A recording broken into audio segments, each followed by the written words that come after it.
அஸ்ஸலாமு அலைக்கும் வரஹ்மத்துல்லாஹி வபரகாத்துஹு.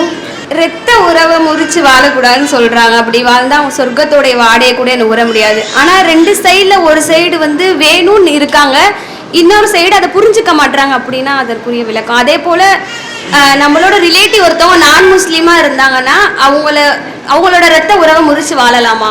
அவங்களுடைய கேள்வி என்னன்னு சொன்னா, இஸ்லாமிய மார்க்கத்துல ரத்த உறவுகளை முறித்து வாழக்கூடாது, அப்படி வாழ்ந்தால் மறுமையில சொர்க்கம் செல்ல இயலாது என்று ஹதீஸ் இருக்கிறது.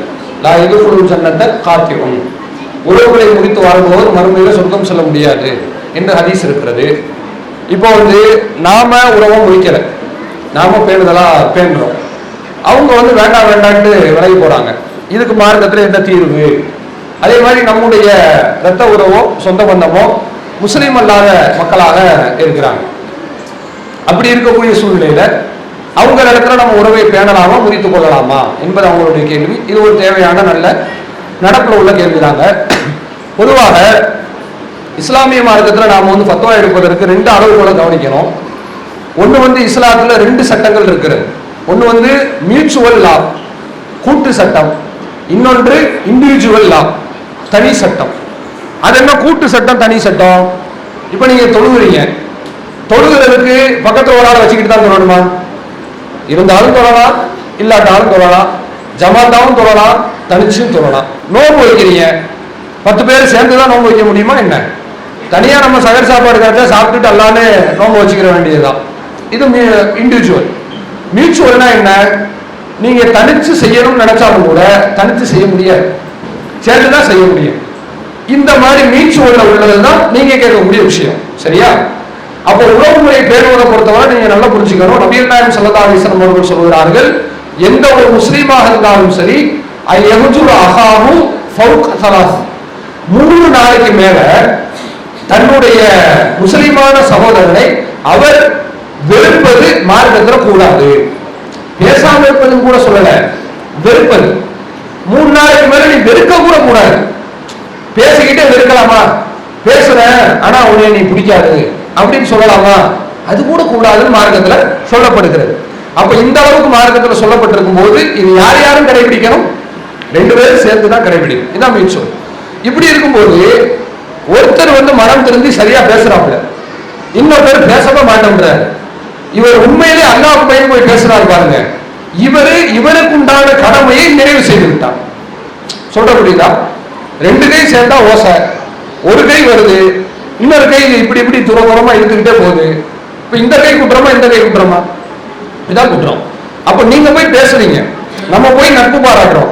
பாராட்டும் போது அவங்க வேண்டாம் வேண்டாம்னு ஒதுங்கி போறாங்க, ஒத்து வராது அப்படின்னு போறாங்கன்னு வச்சுங்களேன், போவது கண்டிப்பா யார் போகிறார்களோ அவர்களுடைய தவறுதானே ஒழிய பேசுபவர்களை அல்லாஹ் ரப்பல் ஆலமீன் குற்றம் பிடிக்க மாட்டார். இவங்க அல்லாஹ்வுடைய கேள்வியிலிருந்து தப்பிப்பதற்கு இவர்கள் உண்மையிலே பேசிவிட்டார்கள் என்பதே போதுமானது. சும்மா பேசுற மாதிரி ஆக்டிங் கொடுக்க கூடாது. கூப்பிட்டு பார்ப்பாங்க, முன்னாடி வரலையா, நல்லதா போச்சு அப்படின்ட்டு, நான் கூப்பிட்டா அவன் தான் வரமாட்டேன்டா அப்படின்னு ஒரு அட்வான்டேஜா எடுத்துப்பாங்க. அப்படி இல்லை, அல்லாஹ்வுக்கு பயந்து நம்ம பேச முயற்சி செய்யறோம், அவங்க ஒதுங்கி போறாங்கன்னு வச்சுங்க. இப்படி போகும்போது அல்லாஹ் ரப்பல் ஆலமீன் நமக்கு பிழை பொறுக்க போதுமானவன். அல்லாஹ்வுக்கு அஞ்சி முடிவெடுக்கணும். சும்மா வெளியில உள்ள வச்சுக்க கூடாது அப்படிங்கிற நம்ம சொல்லிக்கிறோம். எனவே யாரு பேசுகிறார்களோ அவர்களுக்கு அல்லாஹ்வுடைய தண்டனை கிடைக்காது, பேசாத நபர்களுக்கு அல்லாஹ் செய்வான், அதை தண்டிப்பான் என்பது ஒரு செய்தி. அடுத்தவங்க என்ன கேட்கிறாங்க, முஸ்லீம் அல்லாத உறவினர்கள் யாராவது இருக்கிறாங்க. இப்படி இருக்கக்கூடிய சூழ்நிலையில அவங்களோட நம்ம நட்பு பாராட்டலாமா என்பது அவங்களுடைய கேள்வி. தாராளமா நட்பு பாராட்டலாம், தப்பில்லை. அதுக்கு ஒரு அளவுகோல் இருக்கிறது. அது என்ன அளவுகோல்னா, அல்லாஹ் ரப்பல் ஆலமீன் குர்ஆன்ல முஸ்லீம் அல்லாத மக்கள் 2ஆ பிரிக்கிறான். சூரா முத்தஹினால எல்லாம் பிரிக்கிறான். 2 விதமாக இருக்கிறது. ஒரு விதம் என்னவென்று சொன்னால், யார் யார் உங்களுடைய வீட்டை விட்டு வெளியேற்றாமல் இருக்கிறார்களோ, உங்களுக்கு எதிராக போர் செய்வதற்கு உதவி செய்யாமல் இருக்கிறார்களோ, அதாவது முஸ்லீம் இல்லை ஆனா அவங்க வேலை உண்டு இருக்கிறாங்க, தொந்தரவு தர்றது இல்லை, நமக்கு குறைச்சல் கொடுக்கறது இல்லை, நீ ஹிஜாபு போடாத, புர்கா போடாதீங்க, கறி சாப்பிடாதீங்க, வக்பு சட்டம்லாம் உங்களுக்கு கிடையாது, எங்களுக்கு தான் அப்படின்னா சொல்லல. அப்படித்தான் இன்னைக்கு நிறைய ஜனங்கள் இருக்கிறாங்க, வெளியில இருக்காங்க இல்லைங்க. இவங்க எல்லாம் எதுவுமே தெரியாத மக்களுங்க. இன்னைக்கு பிஜேபி இந்த ஆட்டம் ஆடுறாங்க, இவங்களுக்கும் பிஜேபிக்கு ஏதாவது சம்மந்தம் இருக்கா? உங்களுக்கு அப்படின்னா பிஜேபிக்கு முழு அர்த்தம் தெரியுமா? முதல்ல தெரியாது. அந்த பிஜேபிக்கும் ஆன்மீகத்துக்கு சம்மந்தம் கிடையாது. அவங்க அரசியல் சக்தி, புரியுதா? சும்மா ஆன்மீகத்தை வந்து பயன்படுத்திக்கிறான். அரசியல் ஒவ்வொரு ஆள் ஒவ்வொன்று திராவிடம் சொல்லுவாங்க, திராவிடத்தை பயன்படுத்துவாங்க. இல்ல வேற ஆளு பெரிய தலைவர் அண்ணாண்டு அவரை பயன்படுத்துவான். இவன் வந்து இதை பயன்படுத்திக்கிறான். ரைட்டு. இப்ப விஷயம் என்னன்னு கேட்டா, அந்த மாதிரி இருக்கக்கூடிய நம்முடைய உறவினர்கள் வந்து முஸ்லீம் அல்லாத மக்களா இருந்து இஸ்லாத்திற்கும் முஸ்லீம்களுக்கும் எதிராக இல்லாமல் சகஜ சூழ்நிலையில வாழுகிறார்கள் என்றால் அல்லாஹ் சொல்லுகிறான், அன்து குசித்து இலையும், அவங்கள்ட்ட நீங்க வந்து நியாயமா நடந்துருங்க, தாராளமா பழகலாம், தப்பில்லை. அம்மா அம்மா தான், அம்மா முஸ்லீம் இல்ல, பையன் இஸ்லாம் ஆகிட்டாரு, மாறுமா என்ன? அம்மா இல்லைன்னு சொல்ல முடியும்? 1000 இருந்தாலும் அம்மா அம்மா தான், அத்தா அத்தா தான், புள்ள புள்ள தான், அக்கா தங்கச்சி எல்லாமே மாறாது. அது வந்து மாறவே மாறாது. அப்படியாப்பட்ட சூழ்நிலையில அவங்க நமக்கு வந்து அரவணைப்பு தரக்கூடியவர்களாகவோ எதிராக இல்லாமல் இருக்கிறார்கள் என்று சொன்னால் அல்லாஹ் ரப்பல் ஆலமீன் நமக்கு எப்படி வழிமுறை காட்டி தரானா? ரசூலுல்லாஹ் சொல்றாங்க, அதாவது ரசூலுல்லாஹ்வினுடைய மைத்துனி அஸ்மா பின்த் அபூபக்கர், ஆயிஷா நாயகி இருக்கிறாங்கல்ல, அவங்களுடைய உடன் பிறந்த சகோதரி.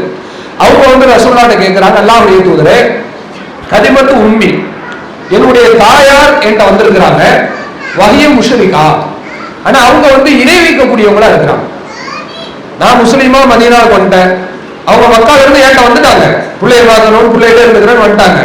ஆனா எப்படி இருக்கிறாங்க? இணை வைக்கக்கூடியவங்களா நான் முஸ்லீமா இருக்கிறாங்க. இப்ப சேர்த்து வாழலாமா அப்படின்னு கேட்கிறாங்க. ரசூலுல்லாஹ் சொல்றாங்க, நான் ஃபஸ்லீஹா, கட்டாயமா சேர்த்து வாழுங்க. இது என்ன கேள்வி? அவங்க அப்ராணி பாவி, அவங்களுக்கு இஸ்லாமிய எதிரையும் தெரியாது, ஒன்றும் தெரியாது, சாமானிய ஜனம், அவங்கள நீங்க ஏன் புறக்கணிக்கணும்? தாராளமா சேர்த்து வாழுங்க ரசூலுல்லாஹ் சொல்றாங்க. அதே நேரத்துல ரசூலுல்லாஹ்வே அபூஜஹலுடைய சொந்தக்காரங்க தான், அவனை கூட்டு வச்சு பக்கத்துல வச்சுக்கிட்டா இருந்தாங்க. ஏன் கூட்டு வைக்கல? அவன் இஸ்லாமிய எதிரி, 2ஆம் நம்பர்ல அவன் வருவான், 2வது தரத்துல உள்ளவன். முதல் தரத்துல உள்ளவர்கள் சாமானிய மனிதர்கள், அவர்கள் இடத்துல அவங்க நட்பு பாராட்டலாம். 2வது தரத்துல உள்ளவர்கள் அவர்கள் இஸ்லாமிய எதிர்ப்பு சிந்தனையில் இருக்கிறார்கள் என்று சொன்னால் அவர்களுக்கு வந்து நீங்க பொறுப்பேற்காதீங்க அப்படின்னு நல்லா சொல்லி காட்டுறான். பொறுப்பேற்கிறதா என்னது? அவன் இஸ்லாமிய எதிரின்னு தெரியுது, தெரிஞ்சா அவனுக்கு நல்லது கெட்டது பாக்குறது, அவன்கிட்ட இருந்து படம் வாங்கிக்கிறது, அவனோடு சேர்ந்து சகஜமாக பழகுவது இது மார்க்கத்தில் கூடாது என்பதை நீங்க புரிஞ்சுங்க.